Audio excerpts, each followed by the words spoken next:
Olá pessoal, vamos continuar a leitura do Estatuto dos Servidores de Fortaleza, a partir agora do título 6 do Regime Disciplinar, capítulo 1 das faltas ao serviço. Artigo 166. Nenhum servidor poderá faltar ao serviço sem causa justificada, sob pena de ter descontados dos seus vencimentos os dias de ausência.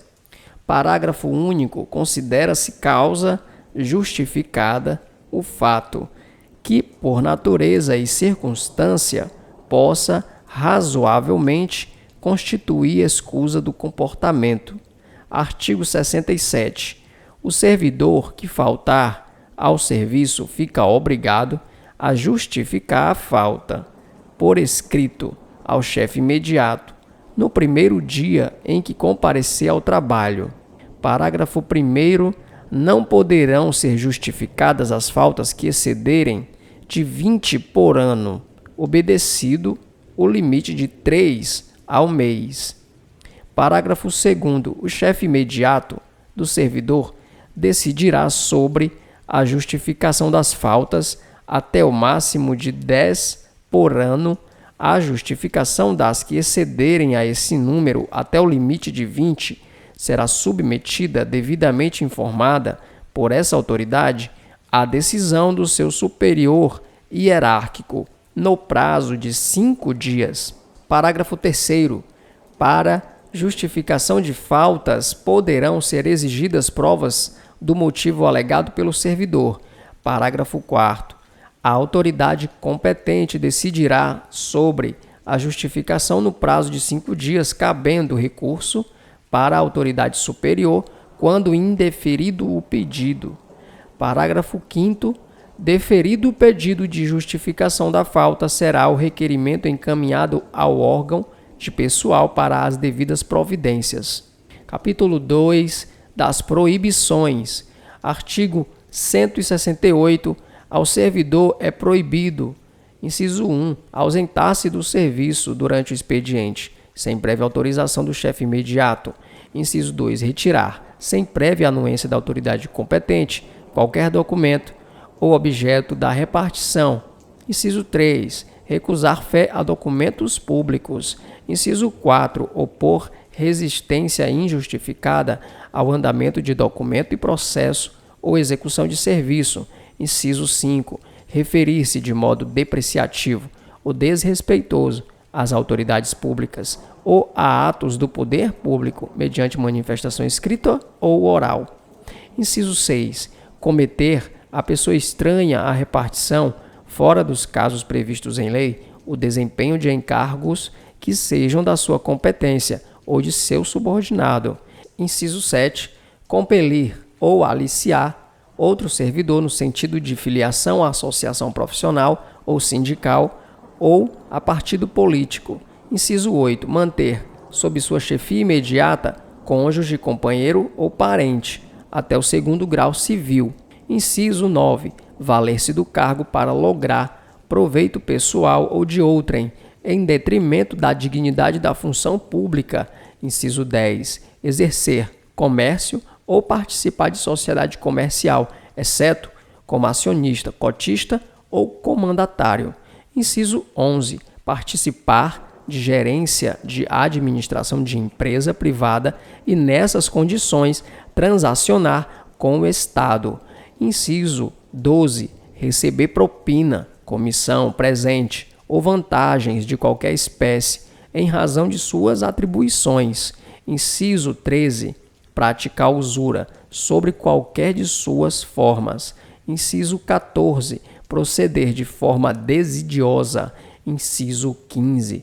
Cometer a outro servidor atribuições estranhas às do cargo que ocupa, exceto em situações de emergência e transitórias. Inciso 16. Utilizar pessoal ou recursos materiais da repartição em serviços ou atividades particulares. Inciso 17. Exercer quaisquer atividades que sejam incompatíveis com o exercício do cargo e com o horário de trabalho. Inciso 18. acumular cargos, funções e empregos públicos nos termos da Constituição Federal. Parágrafo único. Verificada em processo administrativo a acumulação ilícita, desde que seja comprovada a boa-fé, o servidor optará por um dos cargos e, se não o fizer dentro de 15 dias, será exonerado de qualquer deles a critério da administração. Do capítulo 3 das responsabilidades. Artigo 169. O servidor responde civil, penal e administrativamente pelo exercício irregular de suas atribuições. Artigo 170. A responsabilidade civil decorre de ato omissivo ou comissivo, doloso ou culposo, de que resulte prejuízo ao erário ou a terceiros. Parágrafo único. Tratando-se de dano causado a terceiros, responderá o servidor perante a Fazenda Municipal em ação regressiva, nos casos de dolo ou culpa. Artigo 171. A responsabilidade penal abrange os critérios e contravenções imputadas ao servidor nesta qualidade. Artigo 172. A responsabilidade administrativa resulta de ato omissivo ou comissivo praticado no desempenho do cargo ou função. Artigo 173.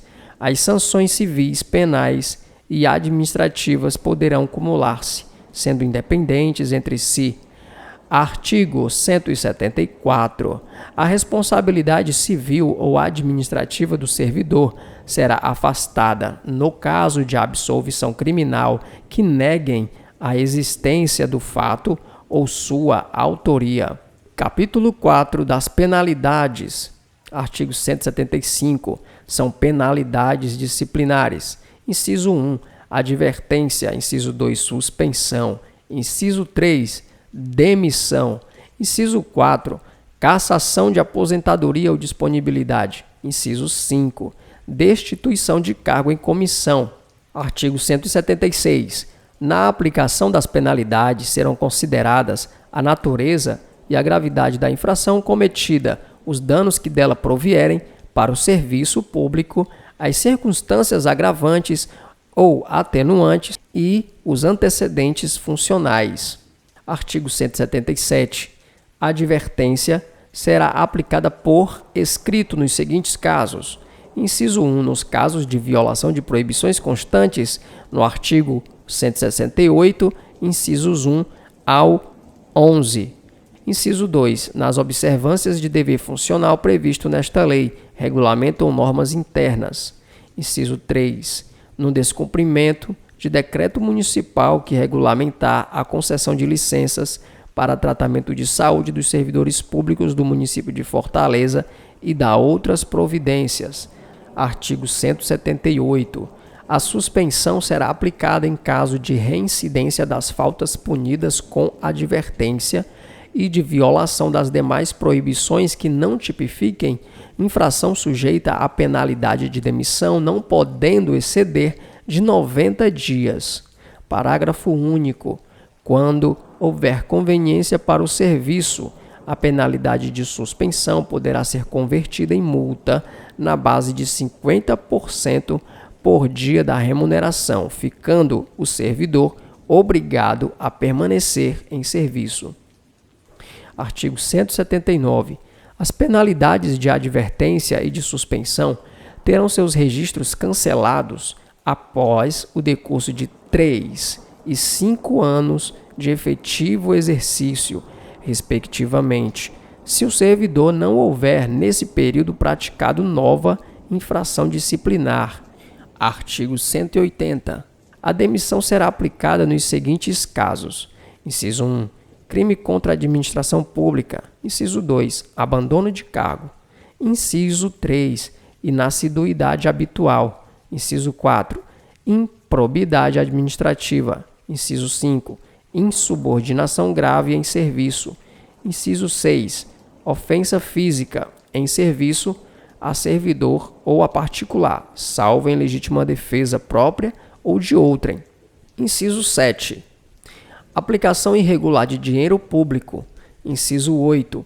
Revelação de segredo apropriado em razão do cargo. Inciso 9. Lesão aos cofres públicos e dilapidação do patrimônio municipal. Inciso 10.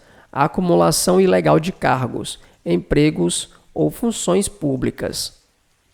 Inciso 11. Transgressão do artigo 168, incisos 10 ao 15. Inciso 12. O assédio sexual. Inciso 13. O estupro. Inciso 14. O estupro de vulnerável. Artigo 181. Entende-se por abandono de cargo a deliberada ausência ao serviço, sem justa causa, por mais de 30 dias consecutivos. Artigo 182. Entende-se por inassiduidade habitual a falta ao serviço, sem causa justificada por 60 dias, interpoladamente durante o período de 12 meses. Artigo 183. O ato de imposição da penalidade mencionará sempre o fundamento legal e a causa da sanção disciplinar. Artigo 184. As penalidades disciplinares serão aplicadas. Inciso 1. Pelo prefeito, presidente da Câmara ou dirigente superior de autarquias ou fundações, as de demissão, cassação de disponibilidade e aposentadoria. Inciso 2. Pelo secretário municipal ou autoridade equivalente à de suspensão superior a 30 dias.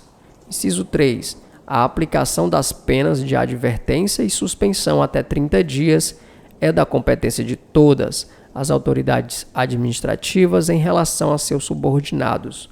Inciso 4. Pela autoridade que houver feito a nomeação, quando se tratar de destituição de cargo em comissão, de não ocupante de cargo de carreira. Artigo 185.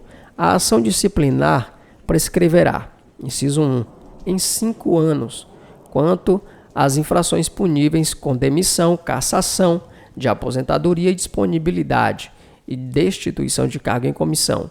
Inciso 2, em 2 anos, quanto à suspensão.